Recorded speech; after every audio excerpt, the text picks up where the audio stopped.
নমস্কার বন্ধুরা, আপনারা কেমন আছেন? আমি ভালো আছি। আজ আমি আমার রান্নাঘরে ক্ষীরের সন্দেশ বানিয়ে দেখাবো। এখানে আমি লিকুইড দুধ 500 নিয়ে নিয়েছি। গ্যাসে একটা কড়া বসিয়ে দেব, দুধটা কড়ার মধ্যে ঢেলে দেব।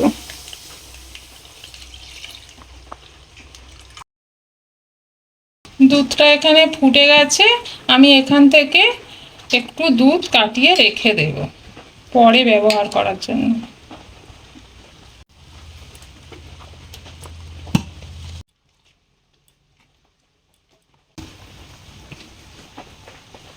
এখানে আমি দুধটা ঘন করে জাল করে নেব।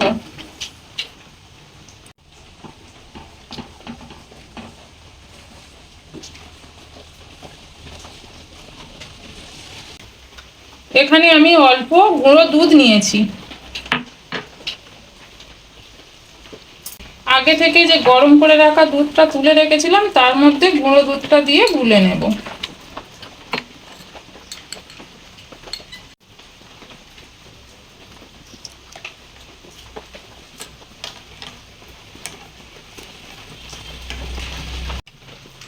দুধটা আমার ভালো করে গুলে নেওয়া হয়ে গেছে।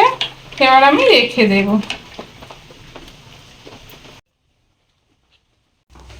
এখানে গ্যাসের ফ্লেমটা লো করে দেব। লো করে দিয়ে কিছুক্ষণ নাড়বো।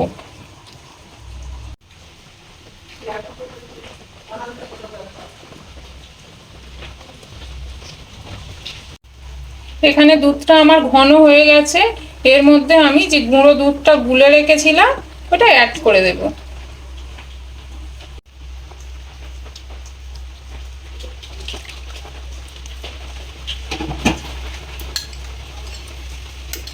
গুঁড়ো দুধটা দিয়ে একটু নাড়বো।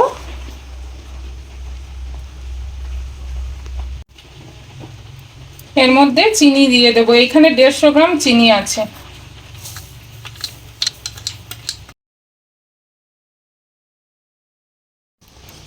চিনি দেওয়ার ফলে দুধটা কিন্তু পাতলা হয়ে যাবে।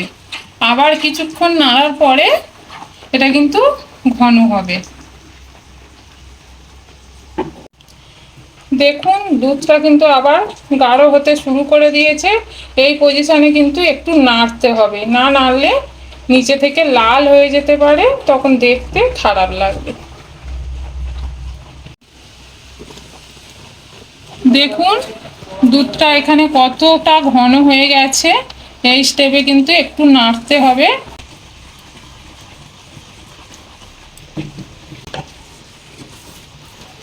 আমার সন্দেশটা প্রায় হয়ে এসেছে, আর একটু নাড়লেই হয়ে যাবে। এখানে দুধের রংটা একদম পুরো চেঞ্জ হয়ে গেছে। জানি না আপনারা ক্যামেরায় কতটা দেখতে পাচ্ছেন। এখান থেকে সুন্দর একটা সেন্টও বেরোচ্ছে।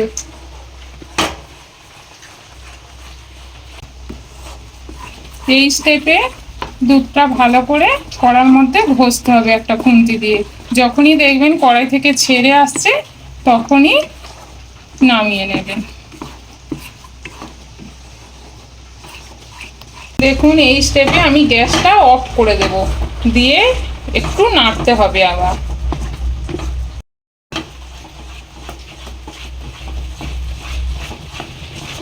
দেখুন আমি এইভাবে নেড়ে নেড়ে শক্ত করে নিয়েছি।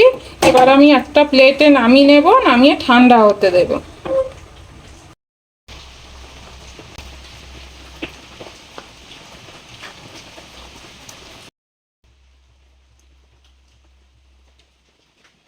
এখানে আমি ঢেলে নিয়েছি, পরে একটা ছাঁচের সাহায্যে শেপ দিয়ে নেব।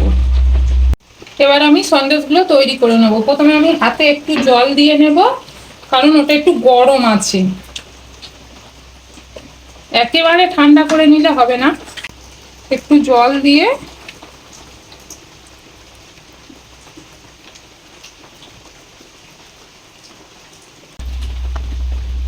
এটা তো ক্ষীরের সন্দেশ, এটা একটু নরম হয়। এবারে আমি এটা একটা ছুরির সাহায্যে আস্তে আস্তে তুলে নেব।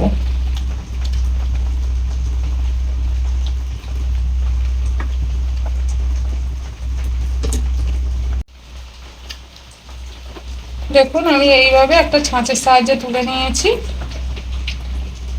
এটা এখন নরম আছে, কিছুক্ষণ ফ্রিজে রাখলে এটা শক্ত হয়ে যাবে। এখানে বলা হয়নি, এই সন্দেশটার মধ্যে যদি চিনি বেশি দেওয়া যায় তাহলে খেতেও ভালো লাগবে না আর তাড়াতাড়ি শক্ত হয়ে যাবে, এই রকম ক্ষীর ক্ষীর ভাব থাকবে না।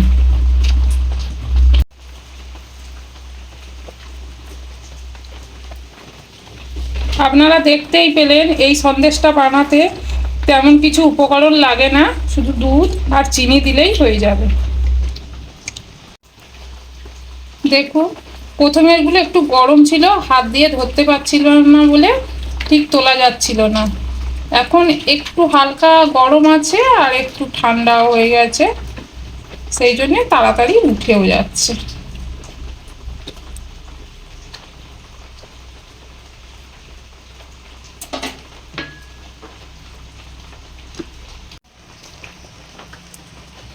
আপনারা এই সন্দেশটা ফ্রিজে না রেখেও কৌটোর মধ্যে রেখে 1 মাস খেতে পারবেন।